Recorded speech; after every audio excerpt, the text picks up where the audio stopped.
cooled off. That's awesome. Let's go to Galatians 5:22. Talking about the fruit of the Spirit. You know, what's amazing is the fruit of the Spirit is the produce or the production or what the Spirit of God in us will produce. What's amazing is how that'll help us to overcome a lot of other stuff. If we let the power of God be at work in us, you know, we don't have to work as hard to not sin or to not,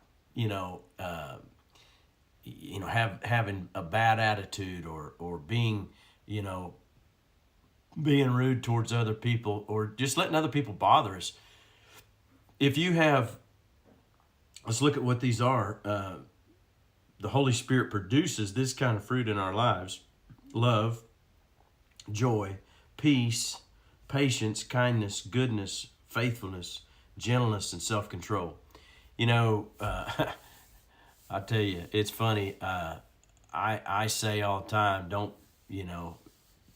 anything that God says we have, we want. It doesn't matter. But people joke all the time, don't pray for patience, boy, you'll have all kinds of problems. And I had a lady after the service joking about that, and she's a sweet lady, but retired nurse, and she said, man, as a nurse, you never ask for patience because you'll have three, whatever she said, three things you didn't really want on your right before your shift ends or whatever.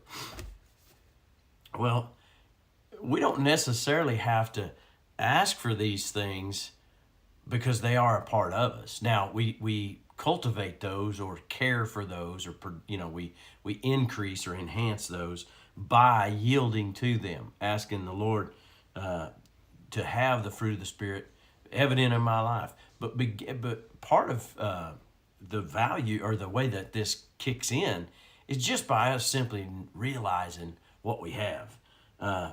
We have the love of God in us, and this is a capacity to love as well as receiving the love that God has for us. Also a joy that's not conditional. It's a joy that's not,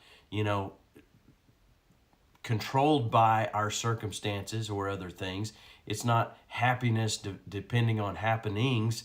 It's a joy that comes as a fruit or product of the Holy Spirit being in us, and a peace and a patience and an understanding and a strength and a kindness and a goodness. There's all these things, a faithfulness, these things that will begin to rise up and be there in our lives, be strong in our lives, be evident in our lives, having self-control, having all those things that will make us, and because of them, make our life better. They make us better. They enable us to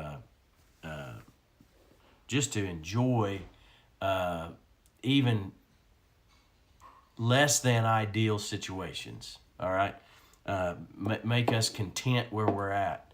Make us bold when we need to be strong. Not as strong or not overbearing at other times. Giving us an ability to deal with situations, deal with people. I'm thinking some of you that may work in in sales or in services and where you're having to deal with people, retail or something like that, where you're dealing with people all the time.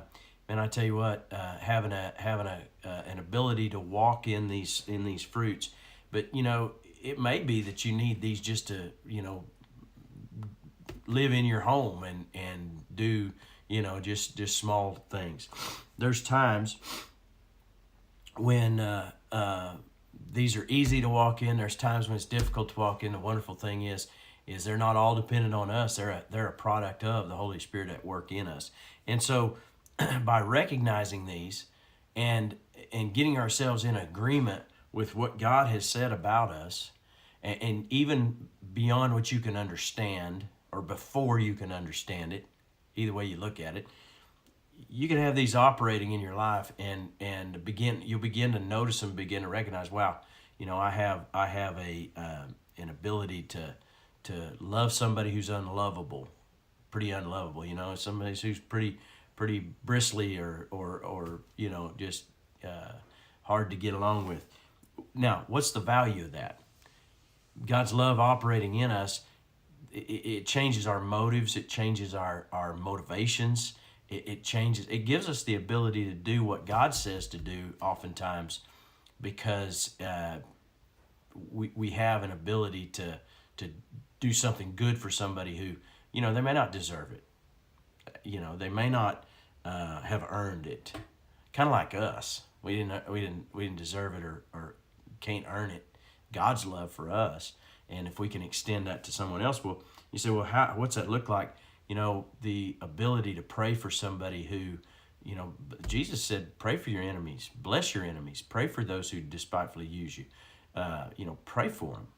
And don't just pray, Lord, I pray, something that you might pray that they get a better job so they're not working in your area, or Lord, promote them, way to get them out of your workspace, your work area. But in all seriousness, prayer, the power of prayer over situations like that. I remember having people that I worked with that at different times that were very difficult, or maybe my kids had a classmate or somebody that they were having trouble with, and you wanna be angry and fight against that with in the flesh, but instead we do it God's way and pray and work that way. Maybe and that ties in with that word kindness and goodness and faithfulness. And so, without breaking all these down today, we might look at them some more as we go through the week. But just think about it. Just ask yourself, or just ask the Lord, say, God, help the fruit of the Spirit be evident in my life. Help it flow in and through me.